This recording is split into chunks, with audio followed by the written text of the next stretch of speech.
Hello friends, I welcome you all in my YouTube channel. इस video में हम third module जो कि एमए साइकोलॉजी के जो स्टूडेंट्स हैं जो फर्स्ट ईयर में एनरोल्ड हैं उनमें उनको जो है थर्ड मॉड्यूल की बात करेंगे आज, जिसको MPC 003 कहते हैं, जिसका नाम पर्सनैलिटी थ्योरीज एंड असेसमेंट है। इसके हम यूनिट 1 में जो सबसे पहले कवर करेंगे definition and concept of personality and personality development. सबसे पहले हम definition and concept of personality पढ़ेंगे। उसके बाद पर्सनैलिटी डेवलपमेंट के अंदर हम लोग बायोलॉजिकल फैक्टर्स क्या होते हैं, साइकोलॉजिकल फैक्टर्स क्या होते हैं, एनवायरमेंटल फैक्टर्स के बारे में डिटेल में पढ़ेंगे। सबसे पहले पर्सनैलिटी क्या होता है वो हम यहाँ से स्टार्ट करेंगे, definition and concept of personality. एक लेमन की भाषा में जैसे हम बात करते हैं कि पर्सनैलिटी क्या होता है, जिसको हम कहते हैं कि जो इंडिविजुअल अट्रैक्टिव लगता है उसको हम कहते हैं पर्सनैलिटी। कि वो उसकी पर्सनैलिटी अच्छी क्यों है, क्योंकि वो अट्रैक्टिव है, सुंदर है दिखने में। लेकिन जब हम साइकोलॉजी में बात करते हैं तो अट्रैक्टिव का मतलब क्या होता है, वो एक आम भाषा है। लेकिन अगर पर्सनैलिटी की बात करते हैं साइकोलॉजी में तो उसका मतलब क्या होता है, हम सिर्फ दो चीज़ों का मेन कंसीडर करते हैं, जो कि यूनिकनेस, कोई जो इंडिविजुअल है वो कितना यूनिक है, और उसके जो बिहेवियर है, उसके एक्शंस के अंदर कंसिस्टेंसी कितनी है। यहाँ से इसको स्टार्ट करते हैं। The term personality is often understood in terms of social attractiveness. A good personality is considered to be one who impresses other people and who has the ability to get on well with others. यानी जिसको हम क्या कहते हैं, personality को हम ये कहते हैं कि वो सोशल अट्रैक्टिवनेस से हम लेते हैं कि वो कितना अट्रैक्टिव है या वो लोगों को कैसे इम्प्रेस करता है। Those who do not possess such ability are said to have relatively poor personality. जो इतना अट्रैक्टिव नहीं है, जिसका जो सोशली जो लोगों के साथ जो है ज़्यादा इन्वॉल्व नहीं होता है या वो ज़्यादा लोगों को इम्प्रेस नहीं करता है, हम कहते हैं कि वो जो है उसकी पर्सनैलिटी अच्छी नहीं है। लेकिन however if one considers personality from A scientific point of view, अगर इसको सच में साइंटिफिक पॉइंट ऑफ व्यू से देखें या साइकोलॉजिकल पॉइंट ऑफ व्यू से देखें तो इसमें क्या होता है, दो चीज़ हम लेते हैं। क्योंकि हम जो साइकोलॉजिस्ट क्या कहते हैं, in fact psychologist consider any time to define personality in terms of social attractiveness as inadequate. क्योंकि जो साइकोलॉजिस्ट क्या कहते हैं, अगर हम सोशल अट्रैक्टिवनेस से लेते हैं तो वो इनएडुकेट है। क्यों? Because of the two reasons. First, it limits the number and types of behaviors considered important। कि ये जो है जो सबसे पहले वो लिमिट कर देता है किसी चीज़ को, नंबर टाइप की, किसी का बिहेवियर कितनी तरह से है, किस सिचुएशन में वो कैसा है। And such a notion implies that some people who have unique abilities, temperament and traits are divide of having a personality. और जो इसके अंदर क्या है, जब किसी के अंदर कोई यूनिक, जो हम कहते हैं कि there are always individual differences, तो क्या है कि किसी के अंदर कोई एबिलिटी होती है, किसी में कोई होती है। तो उसमें अगर हम सिर्फ सोशल अट्रैक्टिवनेस की बात करते हैं तो ना तो हमें ये मालूम होता कि कोई किस सिचुएशन में कैसे वो एक बिहेवियर उसका कैसे रहेगा, वो कैसे अपने बिहेवियर में कंसिस्टेंसी दिखाएगा, या वो कैसे एक इंडिविजुअल जो है दूसरे इंडिविजुअल से वो यूनिक है। तो इन सब के बारे में अगर सोशल अट्रैक्टिवनेस की बात करते हैं तो ये सब चीज़ों के बारे में हम नहीं पढ़ पाते, नहीं जान पाते। Then psychologist have attempted to explain the concept of personality in terms of individuality and consistency. यानी कोई जो है एक इंडिविजुअलिटी का मतलब क्या है, कोई किसी दूसरे से कैसे अलग है। हर इंसान के अंदर कोई ना कोई, हर इंडिविजुअल में कुछ ना कुछ है, एक ऐसी चीज़ होती है कि जिससे वो दूसरे इंडिविजुअल से जो है वो डिफरेंट लगता है। और कंसिस्टेंसी का मतलब क्या, जो हमारा बिहेवियर है वो एक जैसा रहे। ये नहीं है कि आज तो हम शाई, किसी की नेचर जो है हम कहते हैं कि इसकी पर्सनैलिटी बहुत शाई है, अगले ही पल वो बहुत फ्रैंक हो रहा है। तो कहने का मतलब कि जो कंसिस्टेंट बिहेवियर, जो कि हमारा एक जैसा बिहेवियर रहता है, एक उसमें जिसको बोलते ठहराव होता है, तो उसको हम कहते हैं कि कंसिस्टेंसी। वी ओफन जो एक जैसा बिहेवियर जिसको बोलते हैं हर सिचुएशन में, we often observe that people differ great deal in the ways they think, feel and act, and that to different और सम सेम सिचुएशन। तो उसमें वही है कि हर इंसान जो होता है एक दूसरे से एक great deal in the ways they think, हर कोई एक दूसरे से थिंकिंग में, फीलिंग में, एक्ट में, बिहेवियर में, सब में वो अलग होता है, जो उसको उससे अलग बनाते हैं हर सिचुएशन में। This distinctive pattern of behaviour helps one to define one's identity. इसी से ही उसकी आइडेंटिटी बनती है, जिसको हम कहते हैं कि ये इंडिविजुअल ऐसा है, दूसरा वाला ऐसा है। Commenting upon the notion of individuality, it has been said that each of us in certain respects is like all other person. इसलिए वो क्या कहते हैं कि एक हम इंडिविजुअलिटी की बात करते हैं कि each of us has certain respect is like all other person like some other person and like no other person who has been the past or will be existing in future। कहने का मतलब ये है कि हमारी जो individuality होती है, जो इंडिविजुअल डिफरेंसेस होते हैं, जो हमारे को एक दूसरे से अलग बनाते हैं, कि एक सिचुएशन में एक इंसान जो होता है, एक इंडिविजुअल जो है अलग ढंग से बिहेव करता है और दूसरा जो होता है वो किसी और तरीके से करता है। तो मेनली इन्होंने क्या कहा है, जो साइकोलॉजिस्ट क्या मानते हैं, individuality and consistency. Another important notion in defining the concept of personality is consistency। जैसे मैंने आपको बताया, in other words it can be stated that concept of personality also rests on the observation that a person seems to behave somewhat consistently in different situations over different time। Different समय पे वो कैसे कैसे behave, जो उसका behaviour जो है कैसे कंसिस्टेंट, का मतलब वही है कि वो कैसे बिहेव करता है, उसके उसमें कंसिस्टेंसी होनी चाहिए। ये नहीं है कि जो है हर इंडिविजुअल जो, क्योंकि अलग अलग होता है, वो तो हमने कर लिया इंडिविजुअलिटी में। कंसिस्टेंट उसका बिहेवियर उस तरह से होना चाहिए जिससे हम कह सकते हैं कि ये इसका जो है, जैसे हम कहते हैं ना कि ये इंडिविजुअल जो है बड़ा बोल्ड है, तो ये क्या है, उसका हम उसको देखते हैं, उसकी जो उसके बिहेवियर में, उसकी पर्सनैलिटी में, उसके एक्शंस में हम देखते हैं, तो हम तभी हम कह पाते हैं ना, यानी उसका एक तरह का बिहेवियर जो है हमेशा वो वैसा ही रहे। From the observation of perceived consistency comes the notion of personality traits that determine the way of responding to one's world. Then combining these notions of individuality and consistency, personality can be defined as a distinctive and unique ways in which each individual thinks, यानी based on the कि वो कैसे एक दूसरे से अलग है, individuality उसकी क्या है और कंसिस्टेंस, उसके बिहेवियर में कितनी कंसिस्टेंसी है, इसके बेस के ऊपर क्या होता है हम कह सकते हैं कि personality can be defined as a distinctive and unique ways, यानी किस तरह से in which each individual thing, जिसमें हर इंडिविजुअल जो होता है, हर पर यानी ईच इंडिविजुअल जो है सोचता है, थिंग्स, फील्स, क्या वो फील करता है, एंड एक्ट्स यानी क्या उसके एक्शंस में दिखता है, क्या उसका बिहेवियर है, which characterize a person response throughout the life, उससे उसकी थ्रू आउट लाइफ जो है उसका क्या क्या उसकी थिंकिंग है, क्या वो फील करता है, क्या उसके एक्शंस है, इन सब से क्या होता है, हम किस पे डिपेंड करता है, इंडिविजुअलिटी एंड कंसिस्टेंसी पे। तो ये सारा इसमें मेनली इन्होंने क्या कहा कि the thoughts, feelings and actions that are perceived as reflecting an individual personality typically have 3 characteristics. कैसे thoughts, feelings and actions are considered as behavioural component. Behavioural component यानी उसके एक्शन में थॉट्स है, जब वो सोचता है, फीलिंग्स एंड एक्शन, वो क्या होता है, जिससे वो क्या होता है, that make distinction between individual, हर इंडिविजुअल जिसके कारण एक दूसरे से अलग होता है।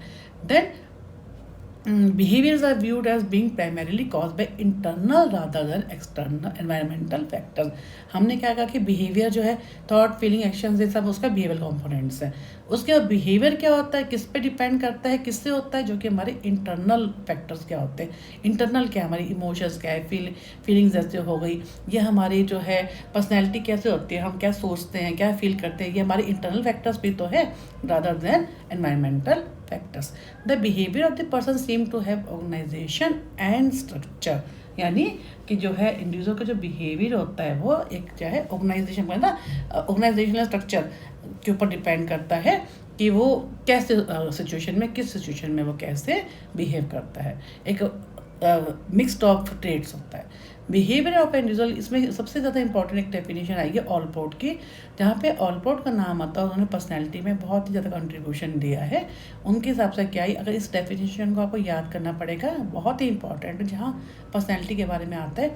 अगर आप इस डेफिनेशन को कोट कर देंगे तो अलग से एग्जामिनर आपको बहुत अच्छे से मार्क्स देगा, जिसका नाम क्या है ऑलपोर्ट का, कि defined personality as a dynamic organisation within the individual, within the person of the psychophysical system that determine the unique adjustment to one's environment. ये इनकी डेफिनेशन है कि personality the dynamic organisation within the person, एक individual के अंदर जो है कैसे उसकी जो है डायनामिक का मतलब क्या है, कैसे जो उसके अंदर जो ट्रेड्स हैं उनका कैसे कॉम्बिनेशन है, कैसे वो अलग अलग ट्रेड्स जो हैं उसके बारे में है, विद इन द पर्सन, उसके अंदर ऑफ द साइकोफिजिकल, साइको जो सोचता है, थिंकिंग से रिलेटेड है, कॉग्निटिव से रिलेटेड है, और फिजिकल क्या जो उसकी एक्शंस में दिखता है, बिहेवियरल पार्ट है, that determine the unique adjustment to one's environment, कि कैसे वो अपने एनवायरनमेंट के साथ एडजस्ट करता है। ये उस पर डिपेंड करता है, किस पे, जो उसकी जो है पर्सनैलिटी पे। पर्सनैलिटी क्या है, हमारी थिंकिंग क्या है, फीलिंग क्या है, हमारा बिहेवियर क्या है, बिहेवियर किस पे है, जो कि हमारे इंटरनल फैक्टर्स पे है।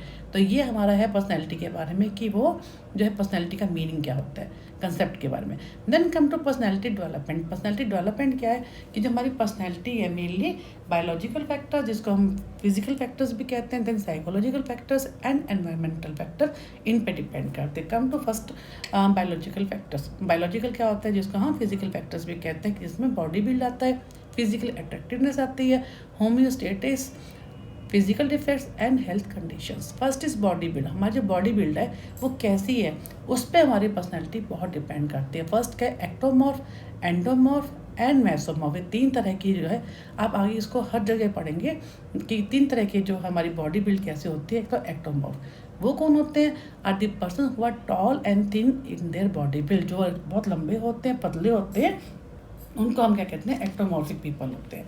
दे have been generally found to be superior to endomorph, जो कि नंबर 1 पे तो एक्टोमॉर्फ है जो कि थिन होते हैं, टॉल होते हैं, जो कि एंडोमॉर्फ से जो होते हैं वो सुपीरियर होते हैं। Then come to endomorph. Endomorph कौन से होते हैं, जो कि इसमें लाइक मेसोमॉर्फ। अच्छा, इन्होंने फिर क्या कहा कि एंडोमॉर्फ कौन से होते हैं, जिनको हम क्या बोलते हैं कि जो ये पहला वाला तो हमारे हो गए जो कि बहुत ही थिन होंगे, लेकिन वो एंडोमॉर्फ से अच्छे होंगे।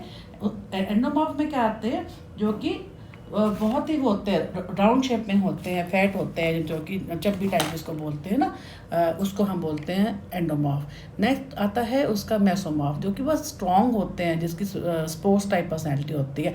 एंडोमॉर्फ में जैसे इसमें आगे ना, they have been generally found to be superior to endomorph who have round and soft body build, जो कि राउंड होते हैं, उनकी बॉडी बिल्ड होती है, सॉफ्ट होती है। ये तो हमारे कौन से हो गए, एंडोमॉर्फ। और मेसोमॉर्फ में क्या है, हुआ strong and muscular in their body build, जो कि स्ट्रॉन्ग होते हैं, मस्कुलर, जो कि स्पोर्ट टाइप पर्सनैलिटी होते हैं।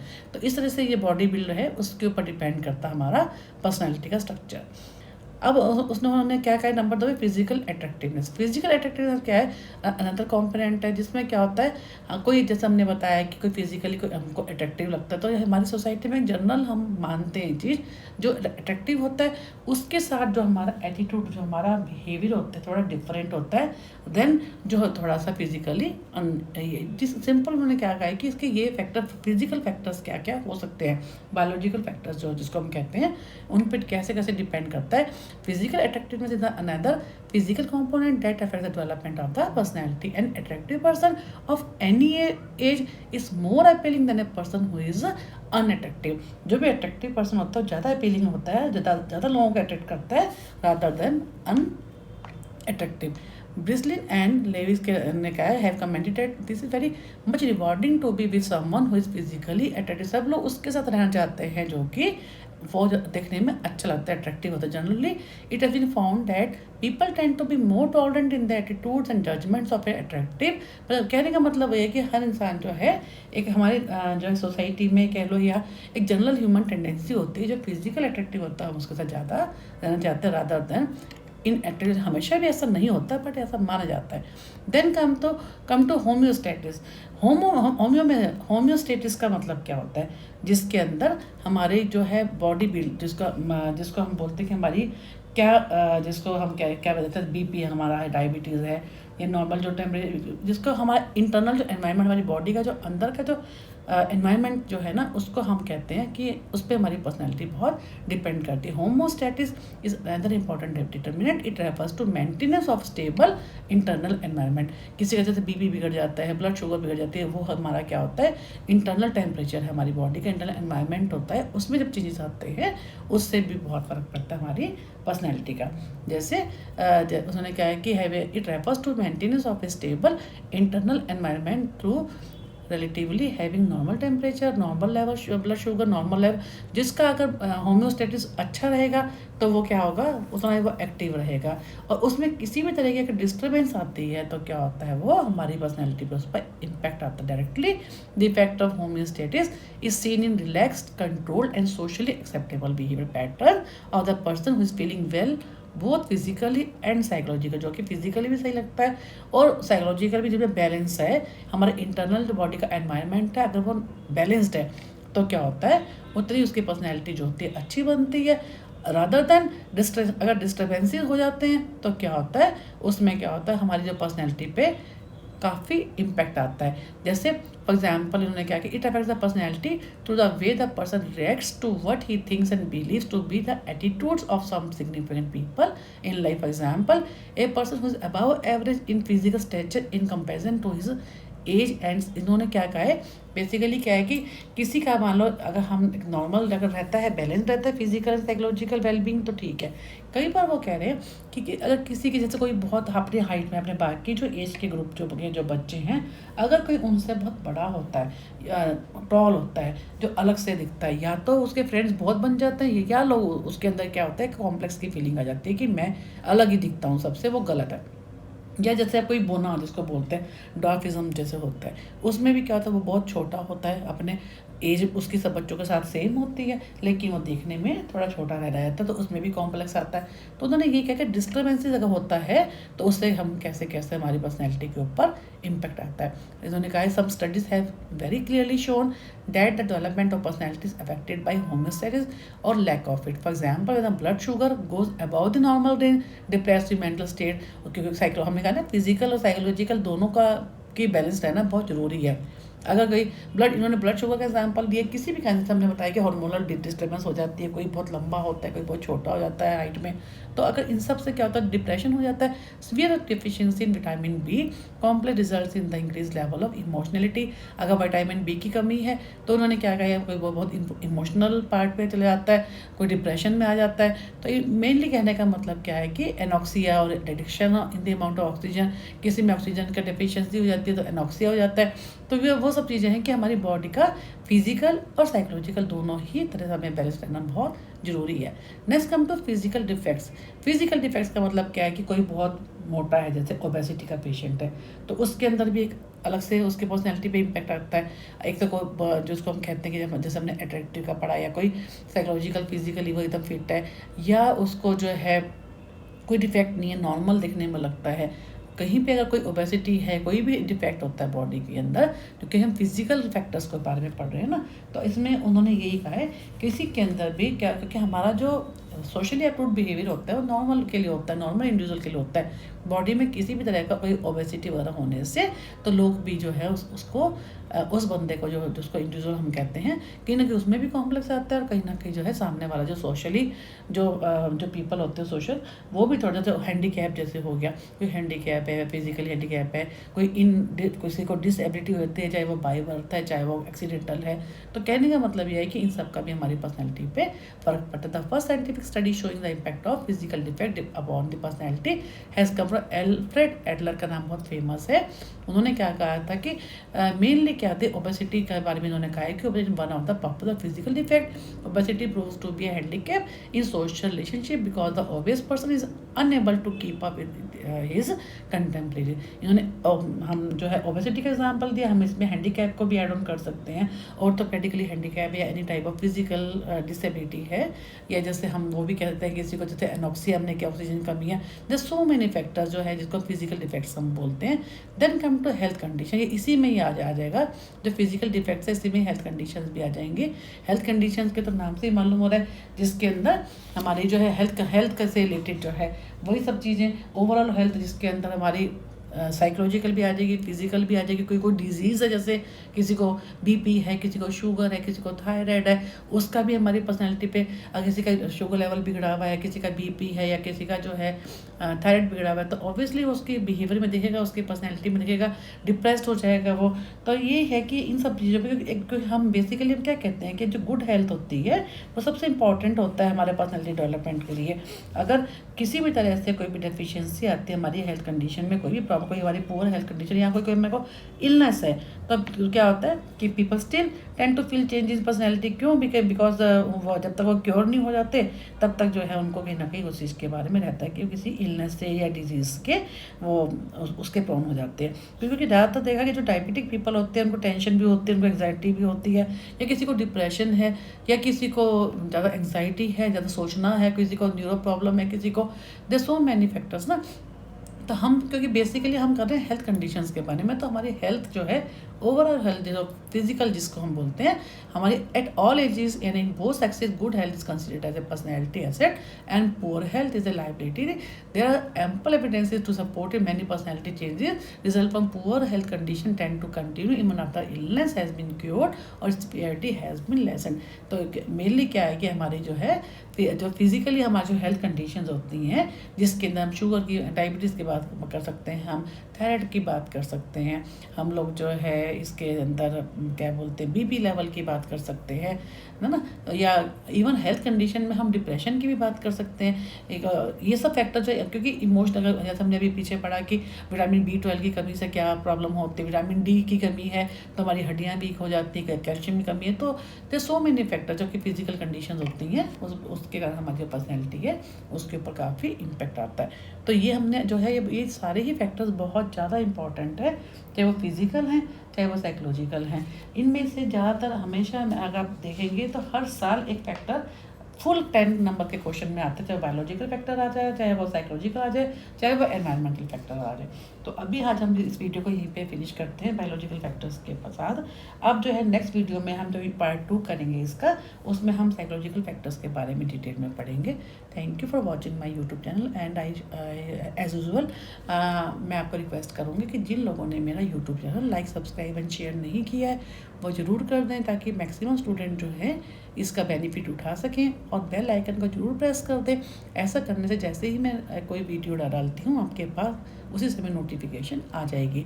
और आगे मैं आपको प्रैक्टिकल कैसे लिखना है, इंटर्नशिप की फ़ाइल कैसे बनानी है, इसके अलावा जो है आपको प्रोजेक्ट कैसे लिखना है, काउंसलिंग साइकोलॉजी के बारे में भी, या आपकी जो स्टैटिस्टिक्स है उसके बारे में भी, रिसर्च मेथड्स के बारे में भी सब वीडियोस बनाऊंगी, ताकि आपको एग्ज़ाम के दिनों में ज़्यादा दिक्कत ना हो, परेशानी ना हो।